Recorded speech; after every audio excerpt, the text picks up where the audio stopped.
بسم اللہ الرحمن الرحیم۔ میری بات مکمل ہونے کے بعد نتیجہ لیا جائے گا۔ مکہ، وہاں تو پانی بھی نہیں تھا۔ قرآن نے اسے کہا ہے غیر ذی زرع، وادی غیر ذی زرع، جہاں حیات کے کوئی آثار بھی نہیں تھے، جہاں کوئی کوپل اور کوئی پودا بھی نہیں اگتا تھا، جہاں تو چٹیل میدان اور صحرا ہی صحرا۔ ایسی سرزمین کیوں کر پوری زمینوں کے لیے امامت کرے،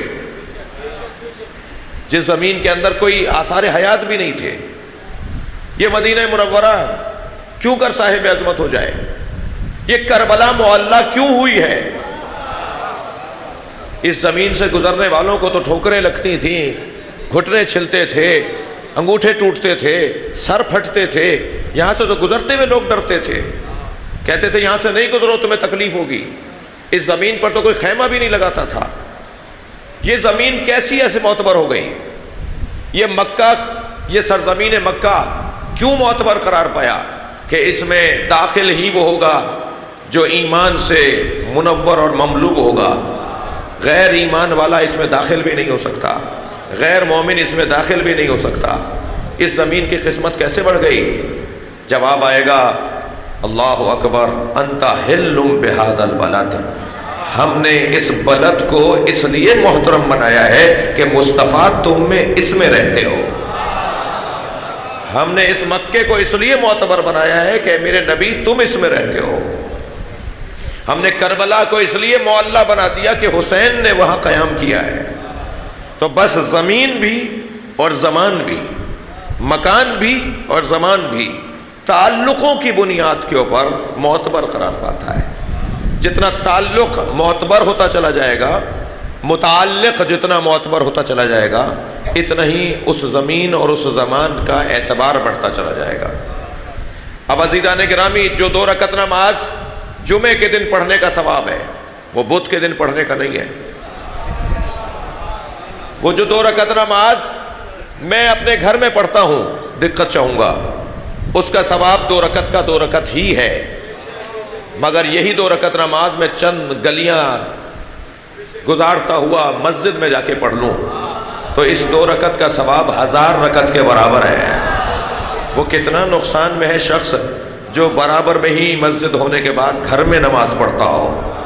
یہ کتنا خسارے میں ہے کہ ہمیں انعام مل رہا ہے، تحفہ مل رہا ہے کہ ذرا مسجد تک آ جاؤ، ہم تمہیں 2 رکعت کا ثواب 1000 رکعت کے برابر دینا چاہتے ہیں۔ کتنا نقصان میں ہے شخص جو نہیں جا رہا۔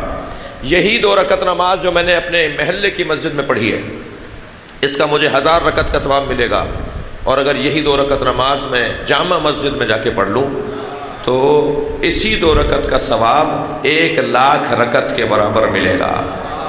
اور یہی 2 رکعت نماز، وہی قرأت ہے میری، وہی میرے لب ہیں، وہی میری زبان ہے، وہی وضو کر کے آیا ہوں، اور اگر یہی 2 رکعت نماز میں مکے میں جا کے مسجد الحرام میں پڑھ لوں، یہی 2 رکعت نماز اگر میں مسجد نبوی میں جا کے پڑھ لوں، یہی 2 رکعت نماز مسجد کوفہ میں جا کے پڑھ لوں، تو اسی 2 رکعت نماز کا ثواب فرشتے گننے سے عاجز ہو جاتے ہیں۔ یہ مکان بدلنے سے ثواب کیوں بدل رہا ہے؟ اس لیے کہ اس مکان سے کسی کا تعلق ہے، اور ایسے وجود کا اس مکان سے تعلق ہے کہ جس نے اللہ کی وہ عبادت کر کے دکھائی ہے جو اللہ کو پسند ہے۔